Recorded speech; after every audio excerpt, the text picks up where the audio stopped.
Hi there, and welcome to a new episode of Worlds Collide, the podcast where I talk to people who moved abroad.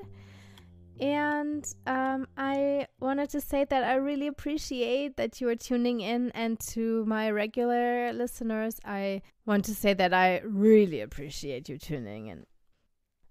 So now to the quick introduction to today's episode. My guest today is Aaron, and he talks about his experiences in Colombia and what's different to his experiences in the US as a Black American. Well, usually we don't do swear words, but in today's episode there are swear words, and also the N-word is coming up. So just a quick heads up. And today's audio quality is not as good, but it's still a really nice conversation that you should definitely listen into. So here it is.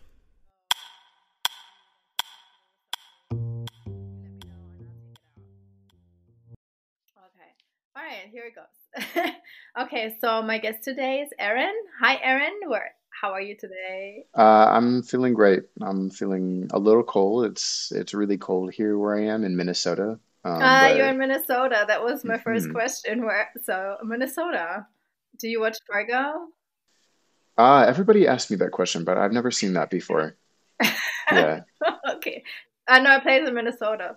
it's in Minnesota. Yeah, Yeah. This is where you're from originally? yeah. I was born here, in St. Paul, Minnesota, Mm-hmm. and I grew up here, in a suburb, and then I went to university, uh, sometime after high school, Mm-hmm.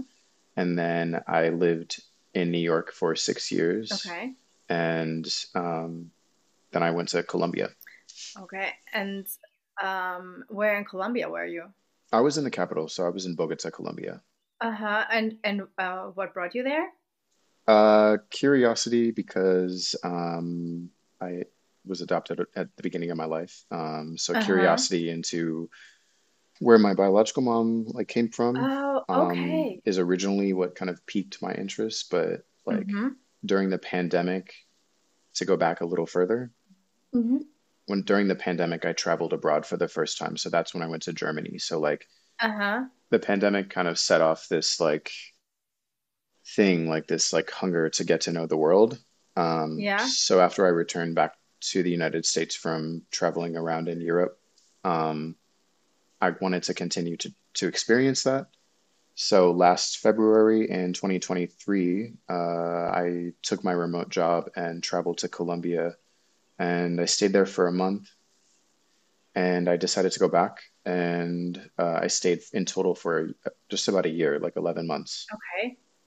And now I'm back in the You're back in the US. US. And so I've got a few questions there. So what was your job that you could just do that? I was working in tech and marketing, Okay, so you could take data your science your stuff, laptop and work from anywhere. anywhere. Okay, well that's really Technically, ended up finding out that I was not supposed to be going, I should not have. Bogota was basically on a red list of places that I could not go, Oh, oh, why is um, that? for security purposes. Oh, But because of like drug cartels in Colombia. and hacking and all of that stuff, yeah. Okay. But ask for forgiveness, not for permission, right? Right, right. So it Yeah. was okay. You did not get fired. No.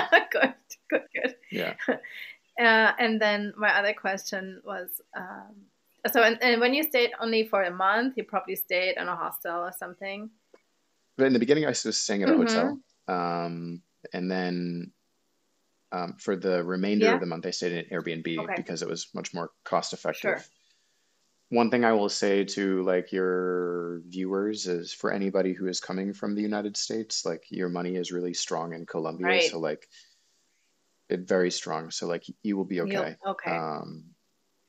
Yeah, it's not like Europe, where the euro and the US dollar is so close. Mm, It's very different in Colombia. sure. So Yeah. your money goes far. And so, and then when you went there for the whole year, is there like a visa that you can just stay, or did you do like border hopping? So there are a few things, or a few options. So like there's a digital nomad visa, Uh-huh. and then there's also like visas you can get on for all types of things. But I was on a teaching visa, so I was Ah, teaching English in okay. You addition. were teaching. Uh-huh. Was this Hmm. the plan when you went back to become a English teacher? Yes, because I was not going with the job that I had had. I decided to secede. Uh-huh. Yeah, Okay. kind of just like take a chance. Sure. And did you like it? I liked the experience. Yeah, it was a really nice experience. I held contract for 6 months as a teacher, and Mm-hmm. I was with other foreign teachers or foreign people who had come, foreign professionals who had come to do this assignment. So I was with one person from England, from York, England. Mm-hmm. There was two people from Africa, so the one from Ghana and another from Kenya. Uh-huh. And then there was someone from the US who wasn't there for too long after I arrived. Mm-hmm. And then there was another person incoming from Turkey. Okay. So an interesting mix. And now this year, as Colombia's school year just started, they even have more foreigners from other continents like Australia and other parts of Asia. It was really interesting living in that house when I did and the cycle that I did because you had all of these cultures. And so we would have like family style dinners, I guess you could say, Mm-hmm. where like someone would cook a meal and like you would be able to experience the meal from their culture. So it was really cool. And then also at the same time, like we were experiencing the Colombian culture. So You're just a right. lot of different culture going on. And was there something from that culture that was outstanding to you? From Colombia's culture, Mm-hmm. I would say the thing that has like really impacted my life has been the food change. Here in the US, like it's no fact that like meat production is different. Um, Yeah. Meat is pumped with hormones here, and Mm-hmm. vegetables and fruits are sprayed with things. And also Mm-hmm. access to healthy food here in the United States is a problem. So like you have food deserts in poor places. Predominantly, Yeah. these are black neighborhoods.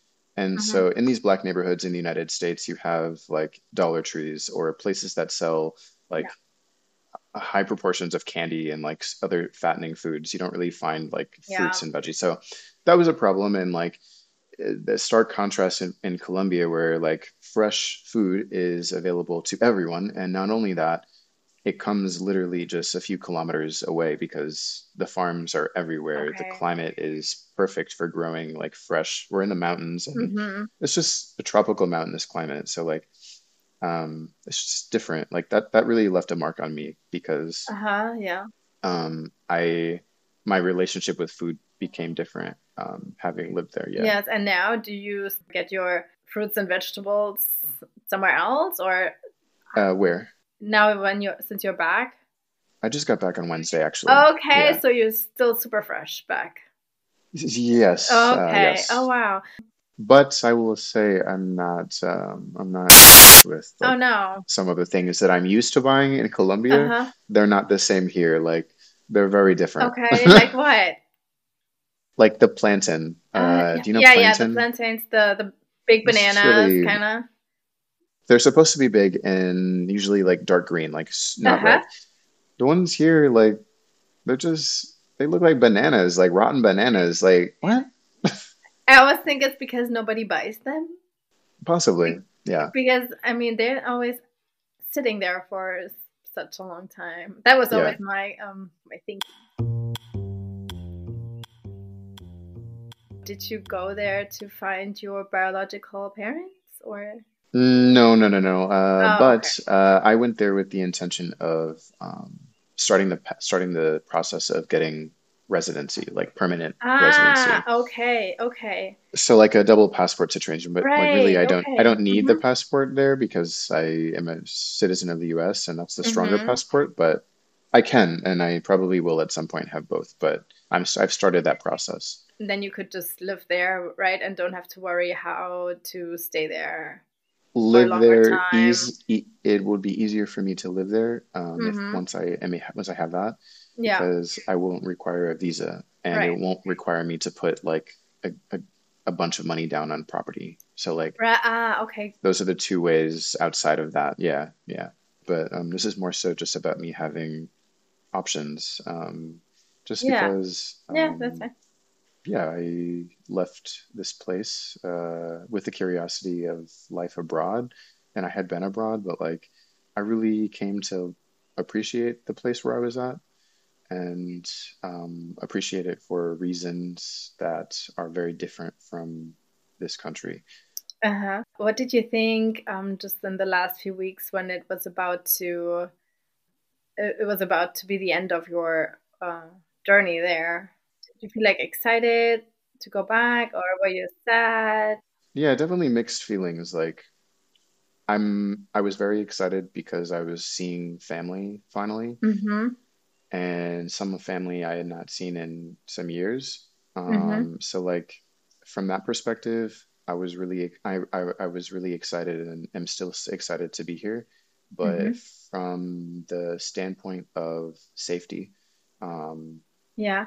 I feel a little on edge being back in the United States Okay. Okay. because of the social climate, the Mm-hmm. racial climate, the Mm-hmm. political climate, and also from like an international perspective. This country is not the most liked, Mm-hmm. and people, it's clear that there are groups out there who wish to do us harm Yeah. uh, and potential hackings and cyber attacks that may happen in the near future Mm. from China. So, like, just all of these things and fuel my motivation to go back Those smiles. or go somewhere else, but probably go back to Colombia. Mm-hmm. But the biggest thing I would say is my experience as a human being who is Black. Mm-hmm. Um, I feel, and I was just talking to my parents about this, like about my experiences, because I just saw them for the first time today. Like the experiences that I've had in other countries, where I'm always mindful of my race wherever I go Mm-hmm. because you have to be. You just are when you're a Black person. Mm-hmm.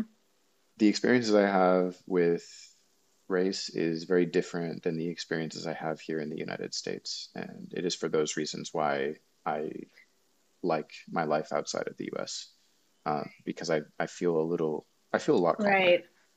I mean, I've never been there. I imagine Bogota just probably mostly white and Mm-mm. Latino. It's predominant. Well, in the part that I was at, it was predominantly brown and black. Oh, okay. So you did not like Hmm. stick out. No, like, and I was telling my parents this too. Like, my one of my coworkers, one of my colleagues on my team, who is from York, he stood out Uh-huh. a lot. Because he was white. He's white, yes, very Yeah. white. Okay. Oh, okay. Like needed sun.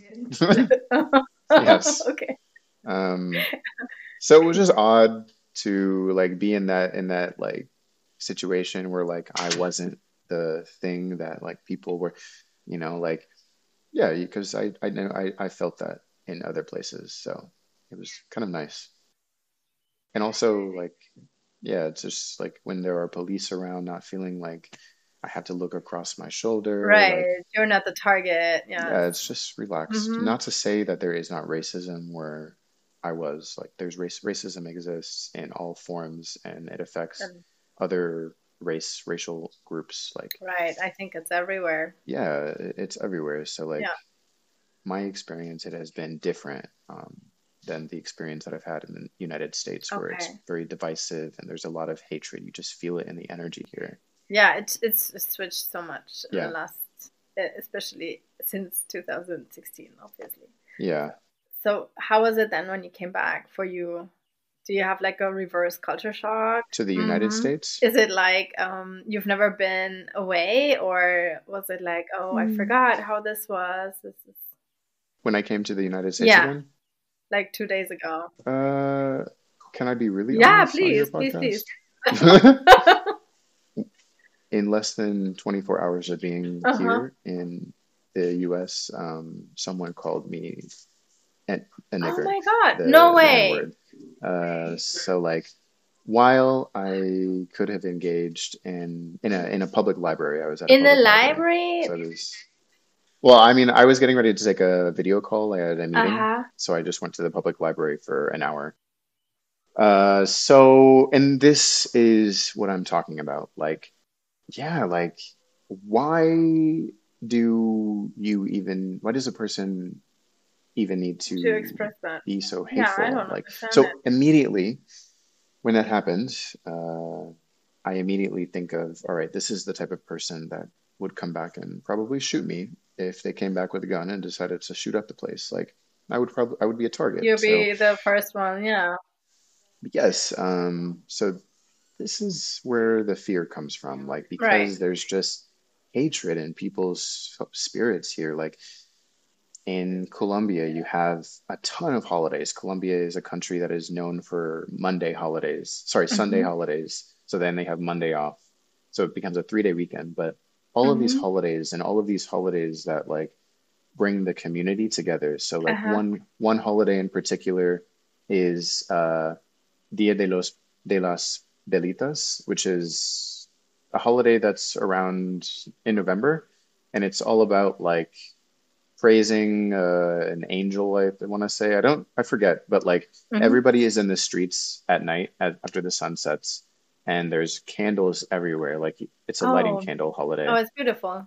and the community is just out, and like everybody is talking to each other and Mm-hmm. drinking, and like it's just nice, and Having a like good time, mingling.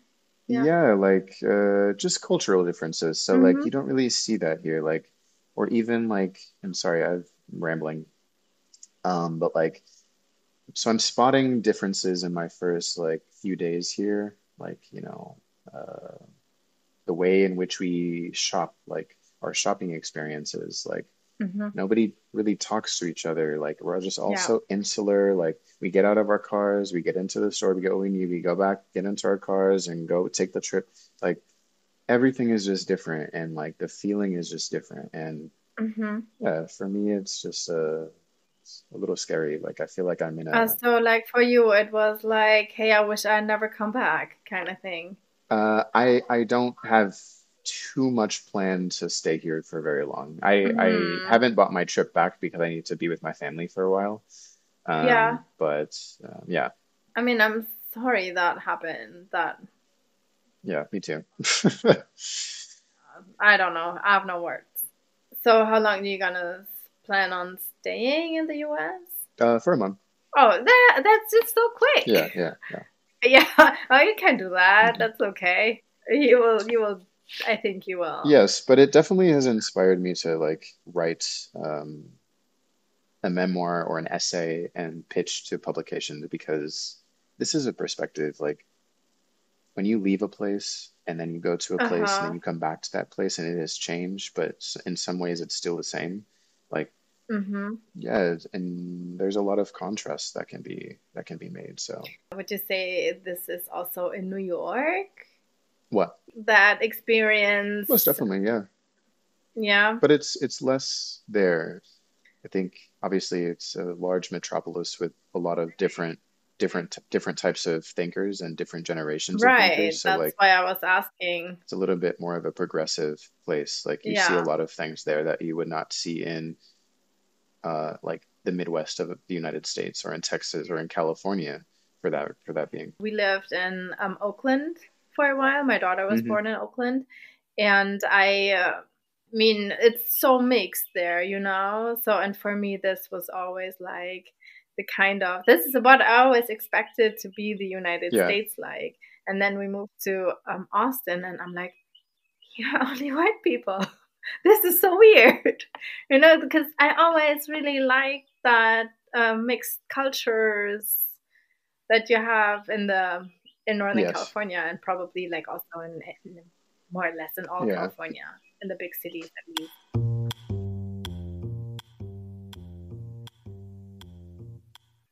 Okay, so going back to Colombia, was there anything that you did not get used to? I got I wouldn't say that I didn't get used to it, but because I had to, like, until you become absolutely fluent in Spanish, Uh, uh, oh yeah. what I wasn't getting used to, um, and what I was actually getting really tired of was being taken advantage of.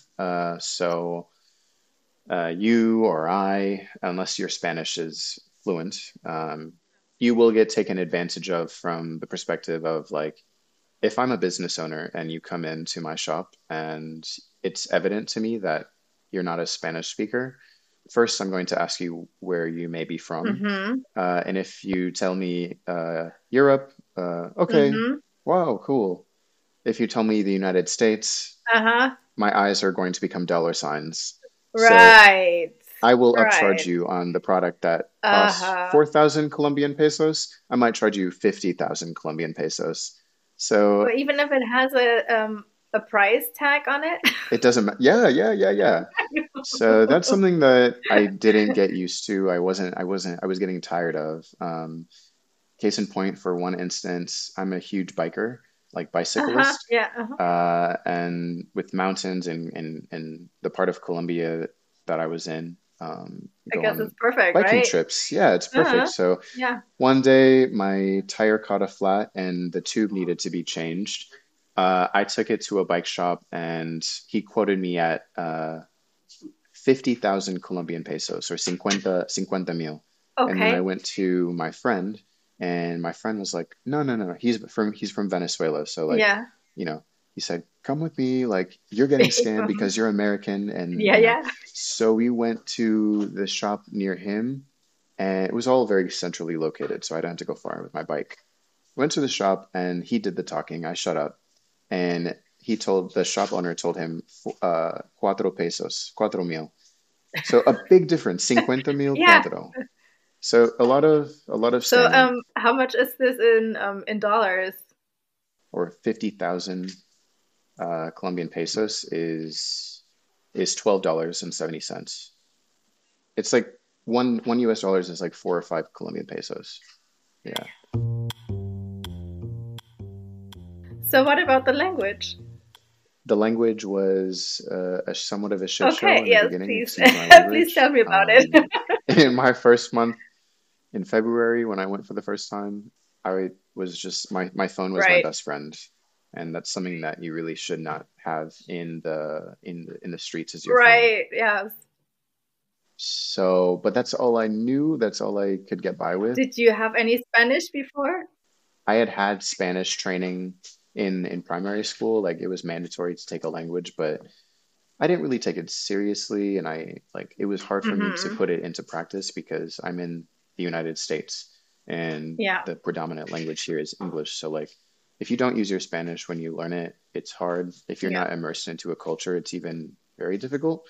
So being immersed in it for 11 months really improved my skill, and you learn the language, the local slang, Yeah. like it's kind of fun. Like, yeah, And then how long did it take you to be more comfortable in Spanish? I would say after my first 3 months of having Uh-huh. returned, but also I had studied in the time that I came back from the US into the US because I knew that I was going back in May. Did it also help you to work in a language school?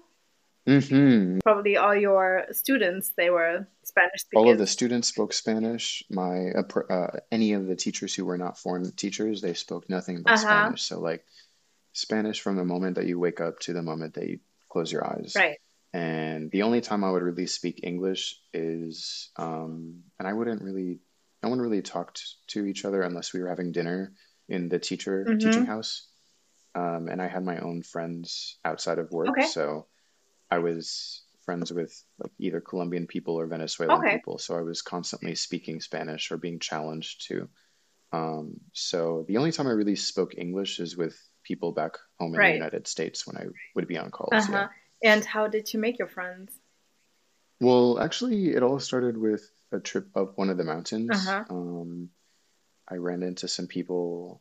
I was with two American friends Mm-hmm. who had come to visit, for my birthday, and we went up hiking up a mountain, and we ran into some people, and it was from those people that I made other friends. Mm-hmm. So it was really organically, and the initial people that I met were from Venezuela.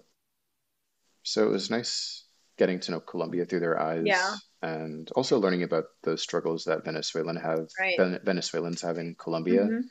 There's a lot of xenophobia towards Oh, them. is it? Um, yeah, so not only am I learning about the culture of Colombia, but I'm learning about like the struggles that the immigrants from Venezuela Mm-hmm. face, because they're fleeing their Yeah, own yeah. country Mm-hmm. due to the crisis that's been going on.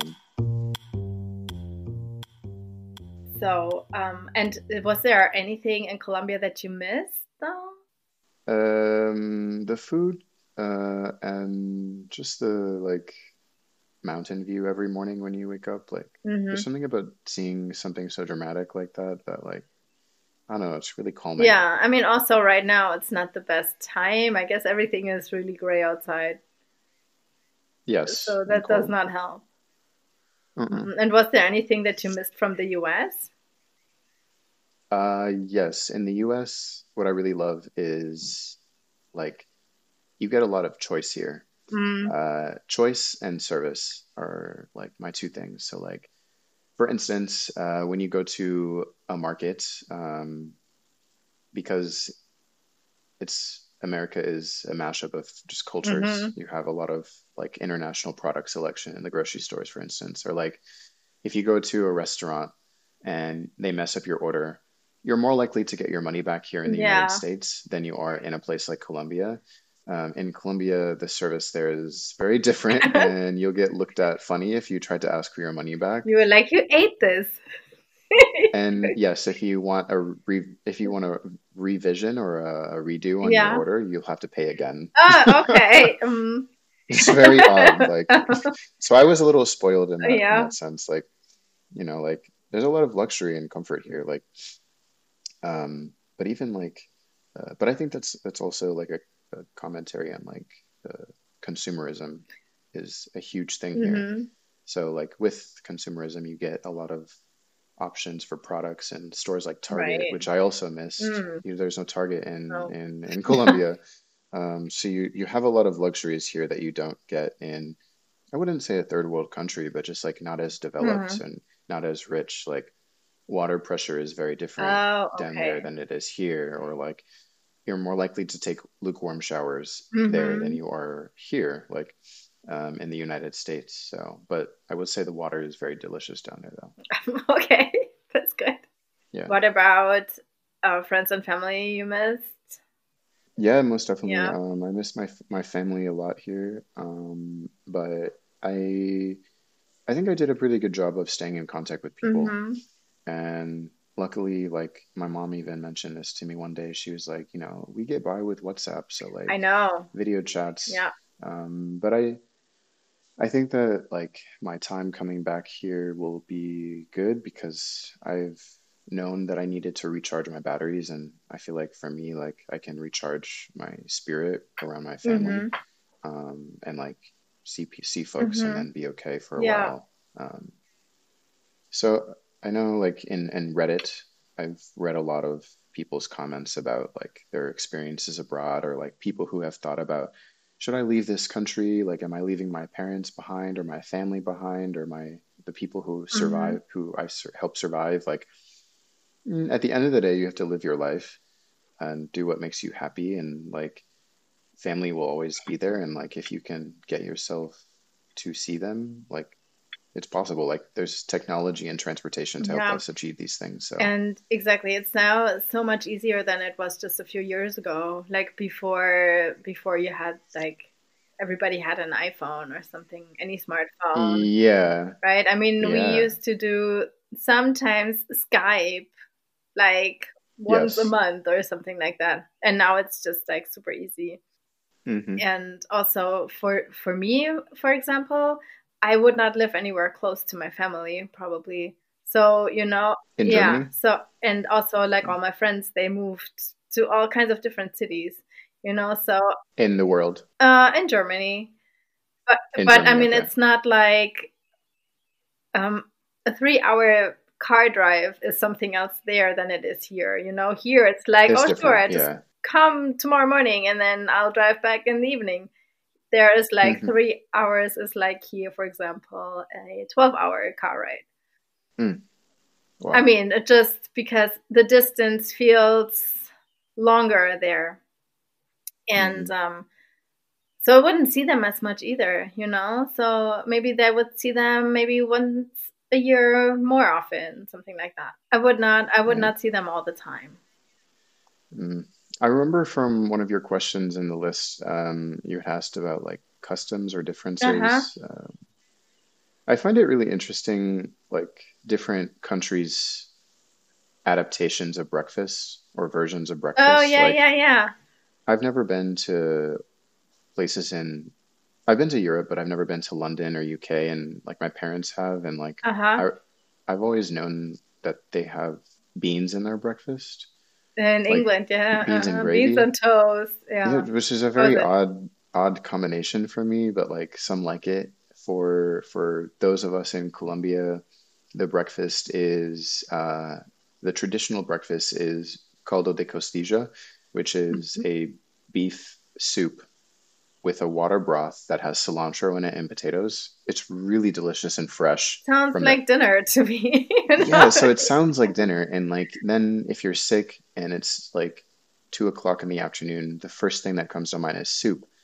But no place in Bogota serves the soup in the afternoon. It's only a breakfast item. Oh, breakfast soup. Yes, or there's something also called tamal. So it's yeah, tamal is like chickpeas and chicken and beef and like corn. It's all mashed up, but Mm-hmm. it's wrapped in a tamal. It's really delicious. So like Uh-huh. you won't find like pancakes or beans and gravy or like even like eggs is not is common, but it's not as common. Mm-hmm. So different breakfasts, which I always appreciate going to places and seeing like what is popular for breakfast. Mm-hmm. Yeah. Did you think of it first like I that's weird? Because I mean, soup for breakfast. I thought it was a really heavy way to begin your day.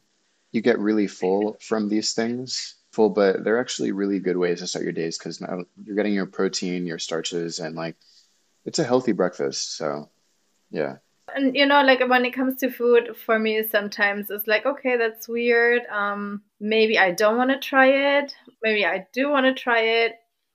I don't know. It's probably I would have been hesitant in the beginning. Hmm, that's normal. Yeah. Yeah. What was your favorite food though? There.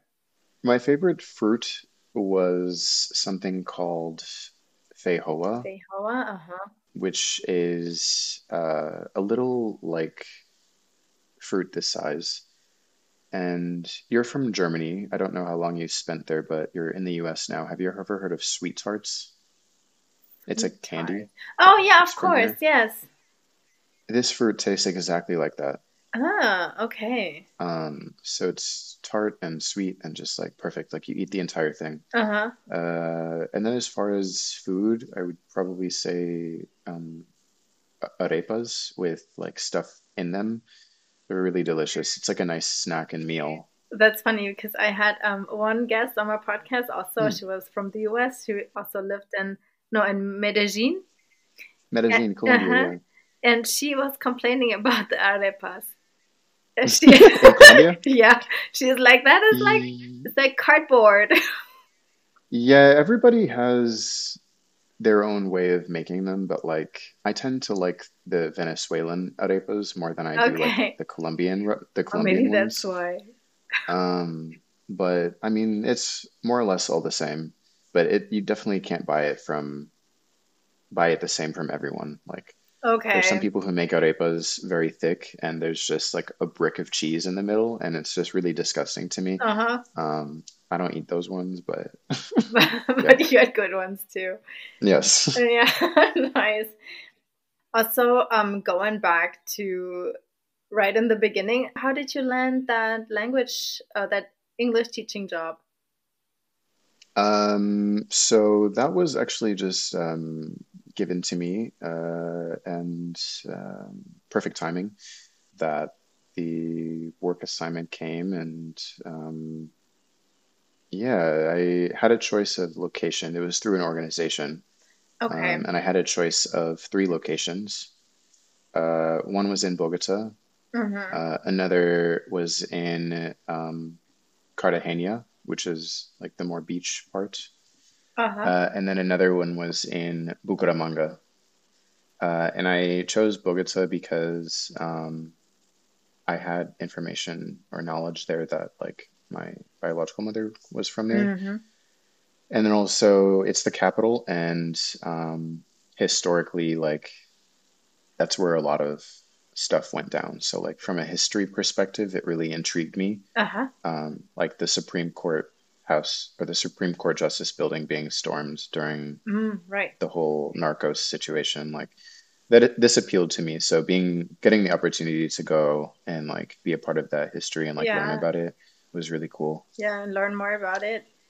Yeah. But did you actively kind of look for a way to get there, or because you said it was given to you? Through someone I knew. Yeah. Uh-huh.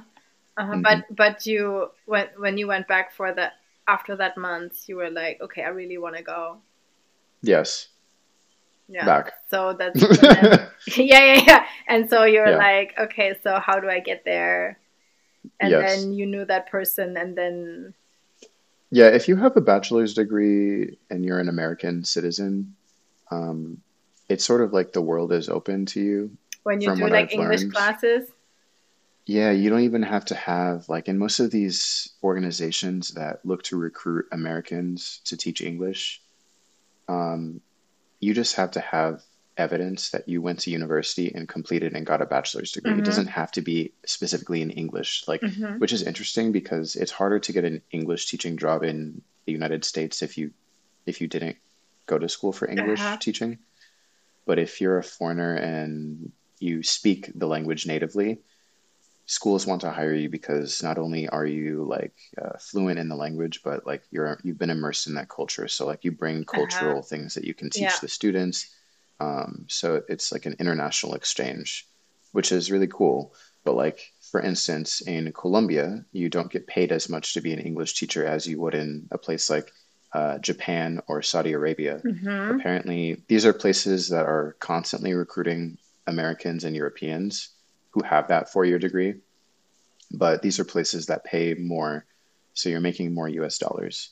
Whereas in my case, you're not making that many US dollars, but you're Mm-hmm. making over the salary of what teachers in Colombia make. Okay. So like Okay. we made 3 times as more than what Oh wow. Colombian Okay. teachers make. So Yeah. you still get by fine. And you get free housing and health Oh, you get free. insurance, and Okay. Okay. yes, and each of us has a lawyer that processes our documents. So, Okay. um, yes. So it's like not really a big hassle to do it because like Mm-mm. everything is taken care of. Mm-hmm. And when you go back in a month, do you do the same again? No, I will be writing and working remote and also teaching adults Okay, privately, and this is which all remote? the teaching I will probably start or pick back up in person because I Uh-huh. really like in-person one-on-one sessions with the adult learners, Okay. because they're really serious about learning English. Right. But for now, I conduct it online. And this would be like private, or would Hmm. this be also It is with the private. school? Okay. Yeah, my contract with the school is terminated, so Uh-huh. I'm not teaching this year with them. Okay. And then your remote job would be in the US? Yes. Okay, well, you're lucky. Hmm. So, because I think that's what everybody wants, right? Like a job that pays US dollars and then lives somewhere else. Hmm. Yes, Yeah. especially people down there, they want that. So there's a lot of call centers for bilingual Oh, speakers of really? Colombia. Oh, so Hmm. if anything goes down for me here, maybe maybe I'll do that. And then you plan how long next time do you want to go?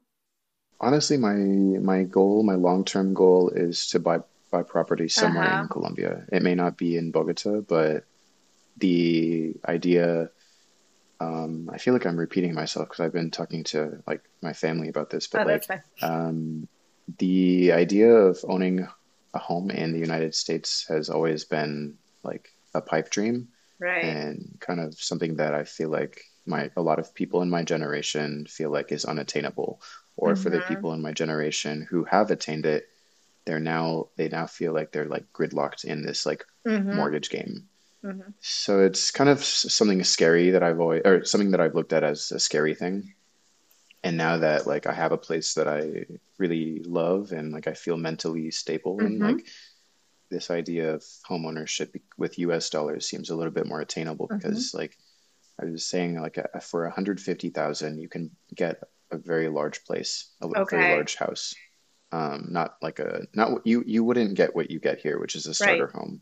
Yeah, yeah, 400. I Um, mean, depends where, but I imagine it it's depends pretty. where, and not to say that there are billion Colombian dollar peso homes, like things I I'm cannot sure. afford there. So like, but you can find something stable and nice there Mm-hmm. for little money. As a foreigner, would you need to come up with a whole amount in cash, or would the banks lend you a mortgage? If they do, the interest would be really high, but I think the idea would just be to buy it. Okay. But these are all things I need to research. This Right, is just right. something I kind of just started It's thinking just, about. uh-huh, it's like Yeah, something in the future. It's that could not. be a reality. Yeah. Mm-hmm. I mean, right now it's stupid because of the also super high interest rate and people outprice you, people paying cash. It's, yeah, I don't know. The market is really dumb. Yes. Would you consider though moving more towards the countryside or Mm, city? I really like the energy of the city. Uh-huh. I think moving to a place like Bogota or Medellin is a commitment that you make with yourself to persevere through walking up a lot of hills and steps because it's a very hilly place. So, like, no matter what age you are, you just need to be prepared to do a lot of like uphill Yeah. walking because that gets a little tiring, but you get used to it. And I think that also like keeps your body like in shape too. Like, yeah, like, so it's definitely like a challenge, but We always get the triple A magazine, super boring. But there was actually an article about Colombia mm, biking there.